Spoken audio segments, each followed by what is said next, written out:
محترم ناظرین، اس وقت سعودی حکومت کی بھاگ دوڑ سعودی ولی عہد محمد بن سلمان کے ہاتھوں میں ہے، جن کے بارے میں یہ گمان کیا جاتا ہے کہ یہ ایک ملحد ہیں۔ محترم ناظرین، ہم کسی مسلمان کے ایمان پر سوال اٹھانے کا حق بالکل بھی نہیں رکھتے، تاہم جس طرح کے اقدامات محمد بن سلمان کی جانب سے دیکھنے میں نظر آ رہے ہیں، وہ اس الزام کو خود ہی تقویت فراہم کرتے نظر آتے ہیں۔ مسجد نبوی کے صحن تک ایک کافر اور مشرک خاتون کے بنا کسی حجاب و پردے کی آمد تاریخ کا ایک انتہائی انوکھا اور نازک موقع ہے۔ محترم ناظرین، مسلمان اگر اس موقع پر خاموش رہتے ہیں تو وہ دن دور نہیں کہ جب ہمیں حرم کعبہ میں بھی مختلف مذاہب سے آئے لوگ اپنے اپنے روایتی لباسوں میں سیلفیاں لیتے نظر آئیں گے۔ محترم ناظرین، اب آپ جانتے ہیں کہ اگر یہ سلسلہ شروع ہو گیا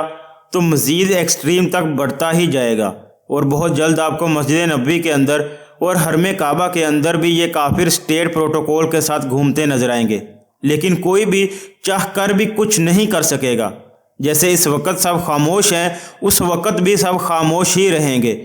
اور سعودی حکومت تو پہلے ہی جدت کے نام پر مغربی دنیا کے کلچر کو پروموٹ کرتی نظر آتی ہے۔ جیسا کہ پچھلے دنوں میں بھی دیکھا گیا کہ بھارت سے مختلف سنگرز بلا کر وہاں پہ کنسرٹ ارینج کیا گیا، جبکہ اس طرح کا واقعہ سعودی عربیہ میں اس سے پہلے کبھی دیکھنے میں نظر نہیں آیا۔ اور اب حالیہ دنوں میں ہندوستانی وزیر بغیر کسی پردے اور بغیر کسی حجاب کے ننگے سر مسلمانوں کی حرمت کی جگہ پر گھومتی نظر آئی، اور یہ واقعہ دنیا بھر کے مسلمانوں کے منہ پر ایک زوردار تماچا ہے۔ سعودیہ کے اس پروٹوکول نے اس غیر مسلم کو دنیا کی ایسی پہلی عورت بنا دیا ہے جو کہ اس مقدس جگہ پر وزٹ کر رہی ہے۔ اس میں سعودی حکومت کو کوئی فرق نہیں پڑتا، بلکہ وہ اس جگہ کو دنیا بھر کے مسلمانوں کی نہیں بلکہ اپنی ملکیت سمجھتے ہیں۔ محترم ناظرین، اگرچہ اللہ تبارک و تعالیٰ نے قرآن پاک میں مسجد حرام کے اندر غیر مسلم کا داخلہ مکمل طور پر بند کرنے کا حکم دیا ہے، مگر ہم سب مسلمانوں کے نزدیک مکہ کے بعد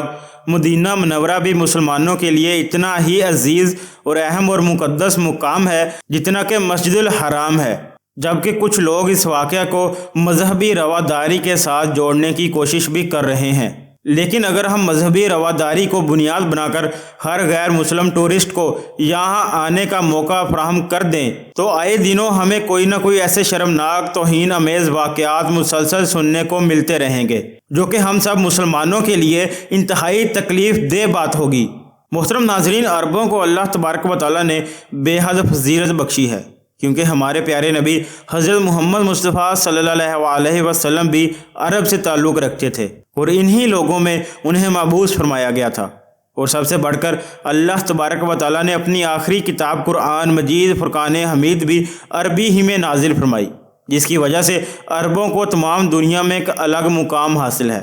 اس کے علاوہ بھی اللہ تبارک و تعالیٰ نے عربوں کو نہ صرف تمام امت مسلمہ پر فضیلت بخشی ہے بلکہ باقی تمام دنیا میں بھی وہ بلند مقام رکھتے ہیں، مگر افسوس کی بات یہ ہے کہ انہوں نے اس امتیازی حیثیت کا پاس نہیں رکھا، بلکہ ان کی اشرافیہ یعنی امراء کے طبقے نے اللہ تبارک و تعالیٰ کی عطا کردہ نعمتوں اور امتیازی حیثیت کی قدر نہیں کی۔ ہم سب جانتے ہیں کہ عرب امارات یعنی کہ دبئی میں ایک فحش معاشرے کو فروغ دینے والے یہی عرب ہیں، اور اب سرزمین عرب میں بھی یہ فتنے سر اٹھا رہے ہیں۔ جیسا کہ میں نے پہلے بھی بات کی کہ کچھ عرصہ پہلے عرب میں بھارتی موسیقاروں کو بلا کر کنسرٹ کروایا گیا اور اسلامی ثقافت کی دھجیاں بکھیری گئیں۔ عرب جو ایسی سرزمین سے تعلق رکھتے ہیں جہاں سے اسلام کا نور پھوٹا اور دنیا میں ایک نئی ثقافت کی بنیاد رکھی گئی، جسے آپ صلی اللہ علیہ وسلم نے ترویج و ترقی دی۔ یوں عرب لوگ صرف اسلامی ثقافت اور روایات کے امین اور وارث ہیں جو کہ اسلام کے نام پر قائم ہیں، اور اس کے ساتھ ساتھ پوری دنیا میں مسلمانوں کے نمائندے بھی عرب ہی ہیں۔ اب ایسے میں اگر وہ اسلامی اقدار کو پامال کرتے ہیں تو پوری امت مسلمہ کو تکلیف پہنچاتے ہیں۔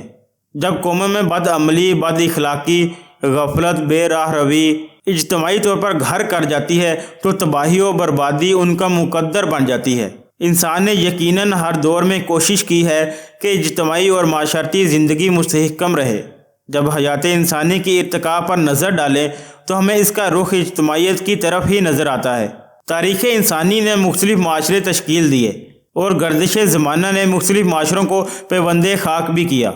محترم ناظرین، بنی نوع انسان کو انفرادی بد عملی کی سزا دنیا میں نہیں ملتی، اس کا حساب کتاب آخرت میں ہے، مگر جب قومیں اجتماعی طور پر بد عمل ہو جائیں تو اس کی سزا دنیا ہی میں مل جایا کرتی ہے۔ جب قوموں میں بد عملی، بد خلقی، غفلت، بے راہ روی اجتماعی طور پر گھر کر جاتی ہے تو تباہی و بربادی ان کا مقدر بن جاتی ہے۔ جس طرح قرآن کریم میں بھی مختلف مقامات پر اللہ تبارک و تعالیٰ نے مختلف قوموں کی تباہی کا تذکرہ بھی کیا ہے، جن میں اخلاقی خرابیاں اجتماعی طور پر گھر کر گئی تھیں۔ کیا انہوں نے نہیں دیکھا کہ ہم نے ان سے پہلے کتنی ہی قوموں کو ہلاک کر دیا، جنہیں ہم نے زمین میں ایسا مضبوط اور پائیدار اقتدار دیا تھا کہ ایسا اقتدار تمہیں بھی نہیں دیا، اور ہم نے ان کو لگاتار برسنے والی بارش بھیجی، اور ہم نے ان کے مکانات اور محلات کے نیچے سے نہریں بہائیں۔ پھر اتنی پر عیش اور عشرت والی زندگی دینے کے باوجود ہم نے ان کے گناہوں کے باعث انہیں ہلاک کر دیا، اور ان کے بعد ہم نے دوسری امتوں کو پیدا کیا۔ اور اسی طرح ایک دوسرے مقام پر اللہ تبارک و تعالیٰ قرآن کریم میں ارشاد فرماتے ہیں، اور بے شک ہم نے تم سے پہلے بہت سی قوموں کو ہلاک کر دیا جب انہوں نے ظلم کیا، اور ان کے رسول ان کے پاس واضح نشانیاں لے کر آئے، مگر وہ ایمان لاتے ہی نہ تھے۔ اس طرح ہم قوم کو ان کے عمل کی سزا دیتے ہیں۔ اور پھر اللہ تبارک و تعالیٰ سورہ حجر میں فرماتا ہے، اور ہم نے کوئی بھی بستی ہلاک نہیں کی مگر اس بنا پر کہ ان کے پاس ہماری ایک روشن کتاب تھی جس کی انہوں نے خلاف ورزی کی، سو ہم نے ان کو ان کے انجام تک پہنچا دیا۔ محترم ناظرین، اسی طرح ہم تاریخ کے مختلف ادوار کو کھول کر پڑھیں اور اس کا مشاہدہ کریں تو اس نتیجے پر پہنچتے ہیں کہ بحیثیت مجموعی انسان کی معاشرتی زندگی میں بگاڑ غالب رہا اور اصلاح کے بہت کم آثار دیکھنے کو ملتے ہیں۔ اسی مجموعی بگاڑ کے نتیجے میں قومیں زوال پذیر ہوئیں اور اپنے انجام کو پہنچی۔ محترم ناظرین، اسی طرح جب ہم قرآن کریم کا مطالعہ کرتے ہیں تو ہم دیکھتے ہیں کہ قدرت قوموں کے عروج و زوال اور تباہی و بربادی کے قوانین کے اطلاق میں قوموں کے درمیان فرق نہیں کرتی۔ جو قوانین یہود و نصارہ کے لیے ہیں وہی امت مسلمہ کے لیے ہیں،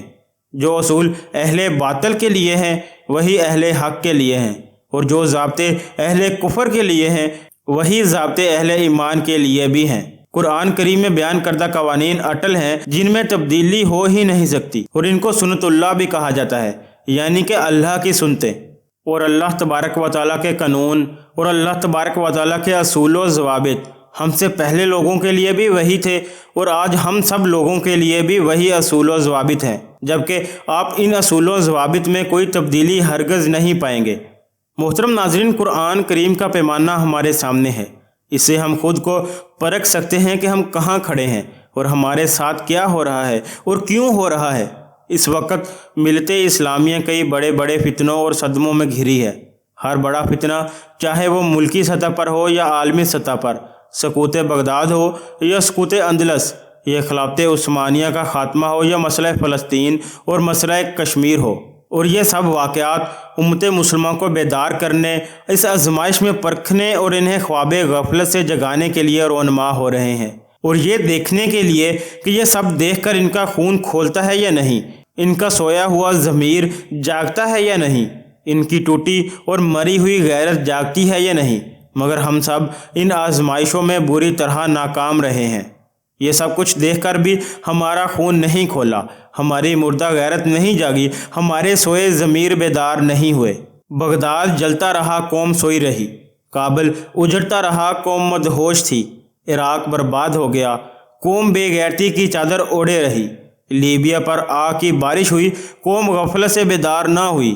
اور آج بھی فلسطین، کشمیر، برما میں مسلمانوں کی نسل کشی جاری ہے، اور ہم مسلمان آنکھیں بند کر کے غفلت کی نیند سوئے ہوئے ہیں۔ محترم ناظرین، آپ سے بھی گزارش ہے کہ جس قدر ہو سکے اس المیہ پر آواز اٹھائیے اور اپنا احتجاج ریکارڈ کروائیے۔ جیسا کہ میں نے پہلے بھی ویڈیو میں بات کی تھی کہ کچھ عناصر اس موقع کو مذہبی رواداری سے جوڑتے ہوئے دکھائی دے رہے ہیں، اسے سعودی حکومت کا ایک احسن عمل بھی قرار دے رہے ہیں۔